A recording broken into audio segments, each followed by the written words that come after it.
In this video, we take the turbocharged all-wheel drive Chevy Cruze for its first couple rips under boost, all-wheel drive. Let's go.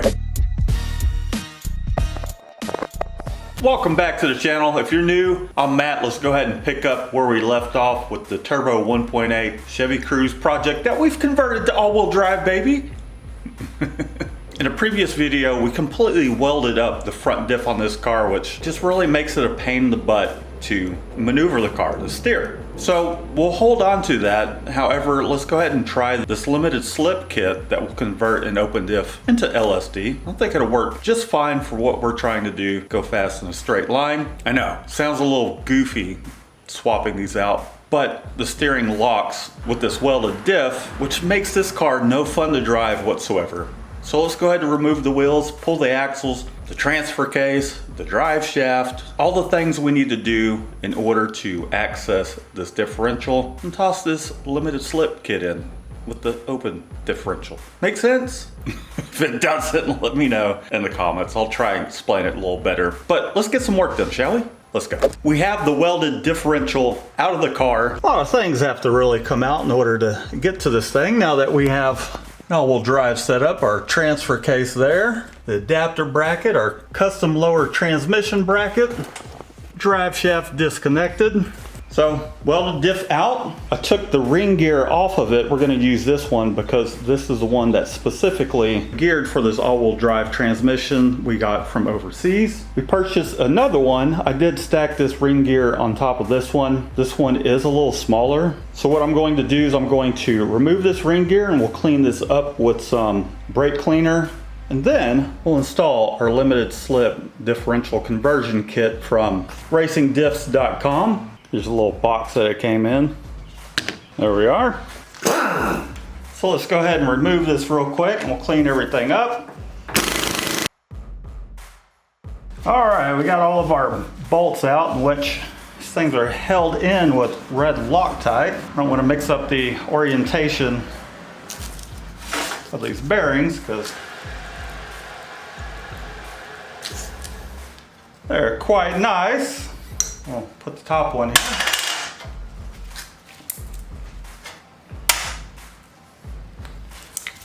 See if we can't detach this ring gear.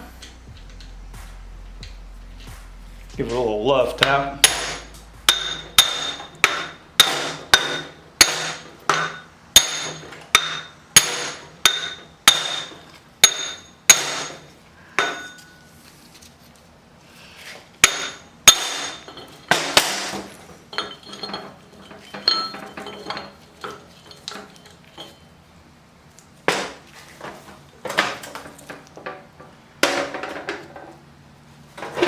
There we go.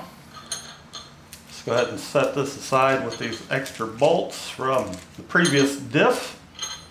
Go ahead and clean this guy up so that way we can assemble the LSD conversion kit. Let's go ahead and use a little brake clean to clean this thing up.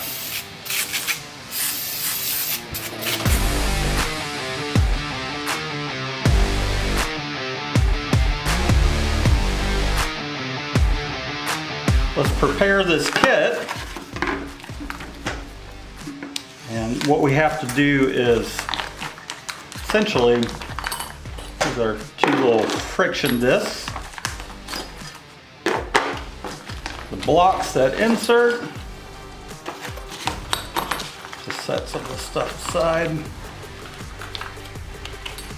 Separate that friction disc real quick.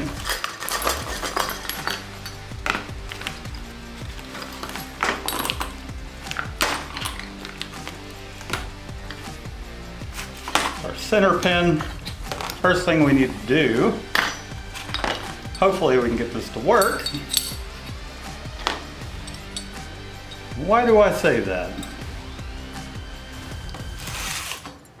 I say that because we only have this as a vise, this little guy here. So we'll see if that's enough to compress these springs.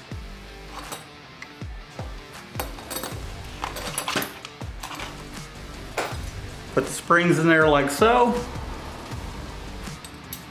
This guy goes on top. And this material doesn't seem super sturdy, but I suppose they know what they're doing. here's hoping. All right, we'll toss this in the vise. See if we can't smash this down. It might be enough.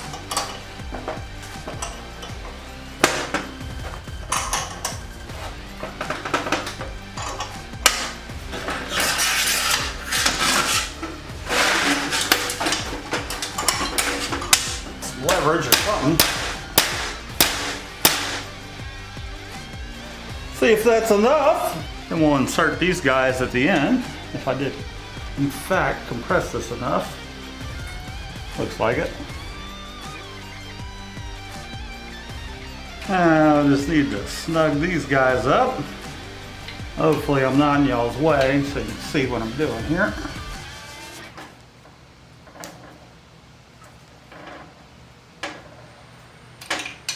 I'm just kind of doing these finger tight. There we go. So the idea is we're going to put this in the center of the diff, remove these, the springs press against it. These little friction discs press against the spider gears.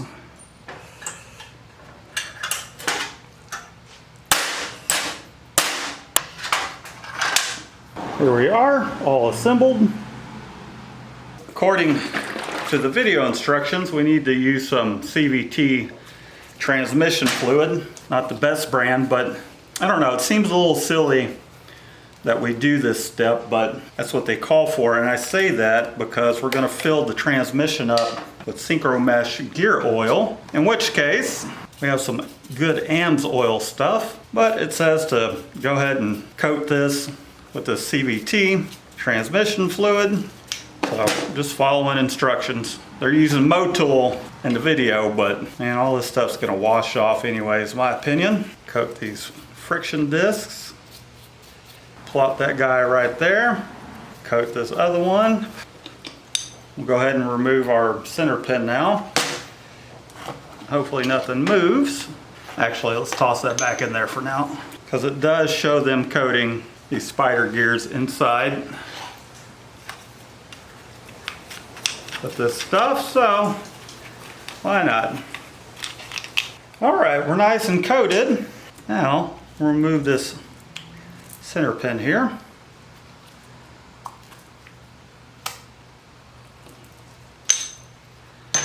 There we go. And this guy here is supposed to slide in like so. At least that's the idea. Why does this guy not want to slide in?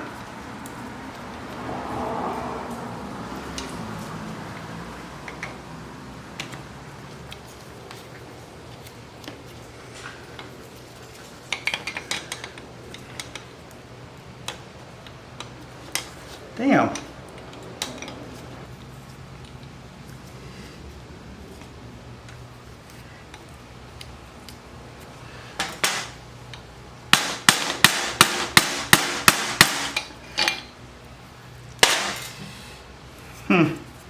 This thing's certainly compressed.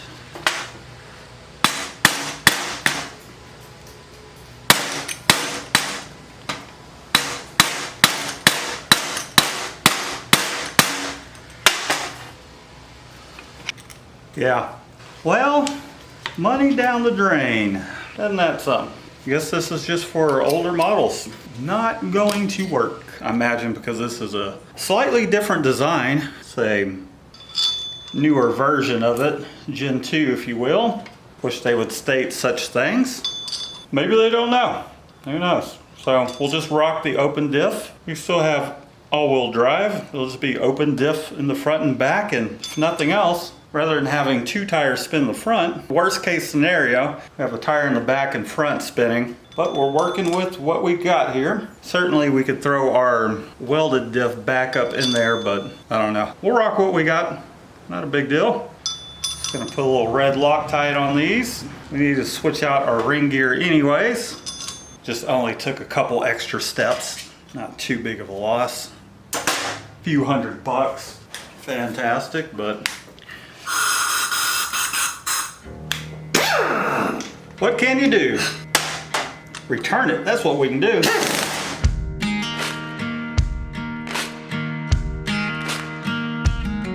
Well, we don't have anything leaking anymore. We used to have a nice big puddle here. Only thing I see leaking now is the main seal going to the input shaft here, but it's such a tiny little weep, I'm not even gonna worry about that.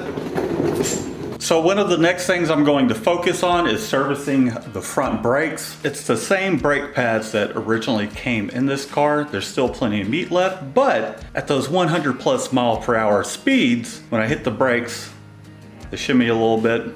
It's time to replace them, and I got an awesome solution. Inexpensive too. I think it was only a little over $100. This is not sponsored by any means. Ordered this off of Amazon. It's by Detroit Axle. So we got a set of brake pads. These are ceramic brake pads. They give you all the little clips and grease you need to do the job. But the cool part is that they're drilled and slotted. So we're gonna give these a try. So let's toss these on real quick, see how they do. Then we'll tackle some other little just maintenance things. Let's get at it.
It is another day, boys and girls. There's a couple more things that I got in the mail. One of the things will fix the rear on the car, the spacing with the axles. This is what we got. I had a couple more 1/4-inch spacers machined.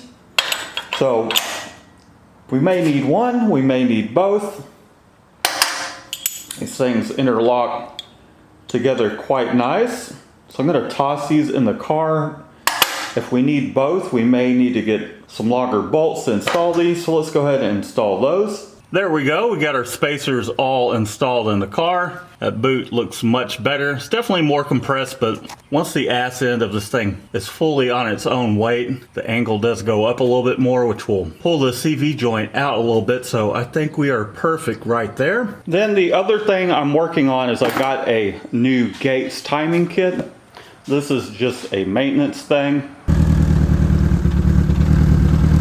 So it comes with a new tensioner, bolts to install everything, new idler, Gates timing belt. These belts weren't exactly designed to be spinning at 8,000 RPM, so it's cheap insurance. It's about 130 bucks. I'm working on getting this thing disassembled so we can toss on a new belt. Even though this belt looks like it's in good shape and everything, my biggest concern is always this tensioner right here. As you guys know, in the past, I've had some pretty bad luck with belts. Well, look at that. Look at this thing. Apparently these cheap belts don't like 8,000 plus RPMs. The only one I have found to work pretty well and not come apart is the Gates, but I don't want to push it too much. Also, I left all the plastics off because we did have a little bit of a leak behind the stock cam gears. Now that we have everything all sorted, I'm going to put my plastics back on just to protect this belt, keep any of this stuff from getting hung up, because these valves are quite expensive. It's very time consuming to set all this stuff up. which, by the way, the camshafts are looking fantastic.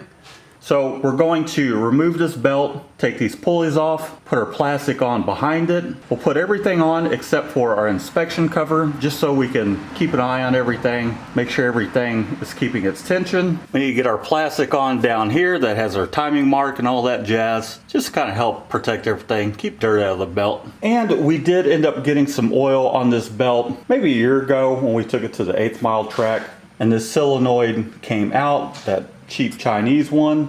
I'm just like, I don't even know where the hell it's coming from. It's like everything's just covered in oil. Yeah. Here's our problem right here. These cheap Chinese VVT solenoids. The thing just came apart, so now we just have a free flow supply of oil shooting out of the engine. Again, although this belt does look okay, we're just going to replace it just for safety's sake. All right, we got our new belt on, pulleys, tensioner. We got our plastic protective cover here back on, which we have to put that on before we even put those cam gears on. So now I'm going to toss these other plastics on. Our alternator belt, engine mount. Oh, much better. That belt noise, that rattle that we had there before is gone. The slop is gone. You can really see that tensioner down there going to work, so sounds much better. Alright, let's take this thing for a little bit of a spin. We're going to go for rip this time. Fingers crossed there's no, we don't run into any trouble, let's put it that way.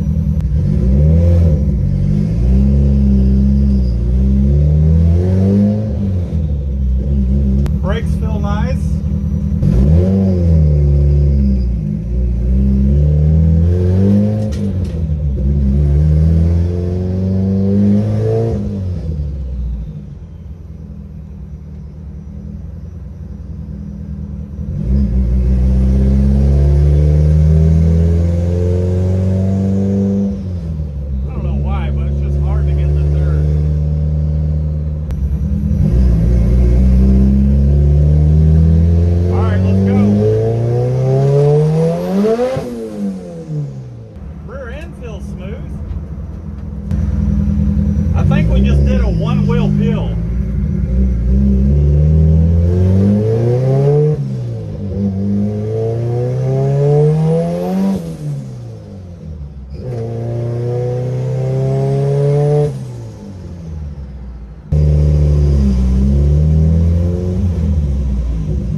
Vibrating in the rear or with the drive shaft or anything like that.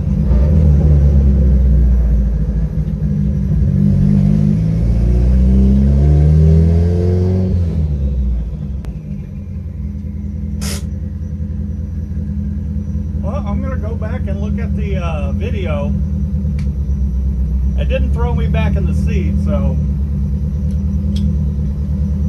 I don't know. We'll have to sort this all-wheel drive stuff out. Even though it's all-wheel drive, I still need to figure out a way to program that rear differential, so maybe we need to look into that next.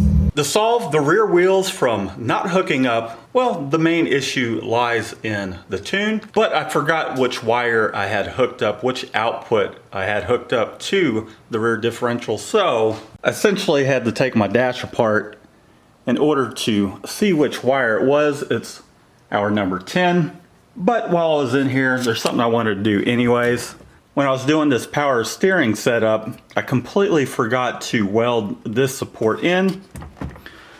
So we took it out, welded this support up. We got a couple 3/8 mild steel rods. Might be hard to see, but got a couple rods triangulated going back to our plate here. So now Everything's nice and sturdy. It was a little flexible because really the only thing supporting the steering wheel was my welds here at the base, in which I did 3 1-inch stitch welds. So that'll help make everything a lot sturdier. So now I just need to put all this crap back together, and we'll take her for another little test spin. I'll take some air out of the front tires. I think I have about 25 PSI. See if that helps the open diff lock up. We'll see. But I'm gonna get this back together and we'll go do some testing.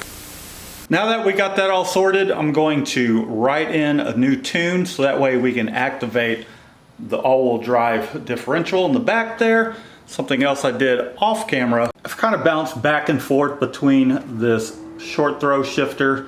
I like the feel of it, but man, it is not easy to get into gears with this thing. So I went ahead and swapped that out for the stock unit. Shifts like butter now. Everything is all back together.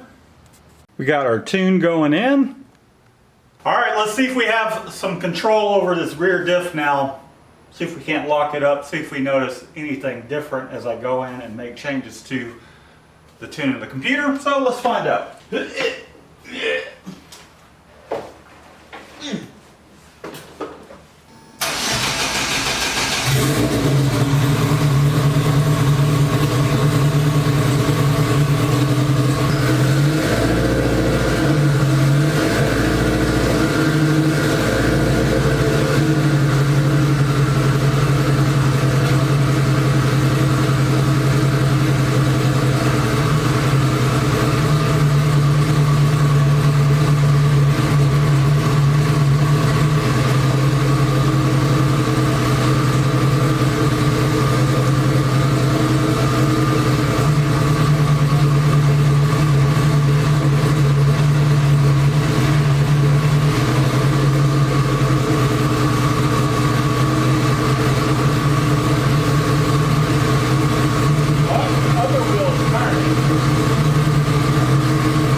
Over there.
All right, let's take her for a little bit of a spin and see if we can't get all the wheels to do something. Otherwise, we're gonna have to figure out a solution.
hard to tell, to be honest.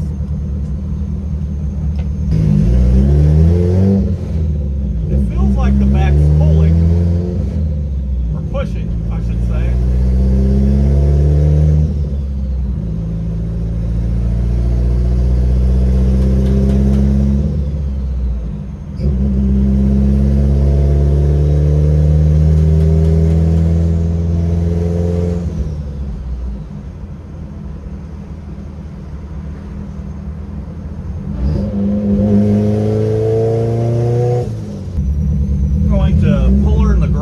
Put her back up on the lift, see if anything funky is going on with the drivetrain, and we'll take it from there.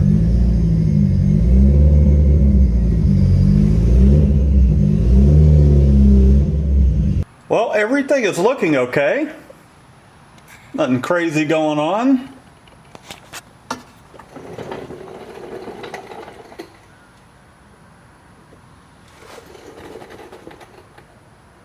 I think we just need to find a little bit better of a place to test the vehicle out a little more thoroughly. I do plan on taking the car to the track, I think October 24th. They have a test and tune night on a Friday, but I also don't want to waste that trip and we're not getting the results with the driveline that we're hoping for, because I'm really hoping to set some good numbers down, something in the 11s, possibly even the 10s. That's the goal. The goal has always been 10s. So I got some thinking to do. I'm possibly even considering getting rid of all the clutch packs inside that magnetic coupler in the back, in which we would just take the thing apart, draft up some locking plates, send that over to be cut out, pack those in there, throw it back together. But I think we probably would need a viscous coupler, and they're quite expensive, so lots to think about. Let me know what y'all think down in the comments. And if you're new to the channel, or even if you're a regular viewer, give this video a thumbs up. There's a lot of you that watch the videos and don't subscribe, so be sure to subscribe, like the video, comment down below. You know the routine. And boys and girls, we'll see you in the next one. Peace out. Peace out.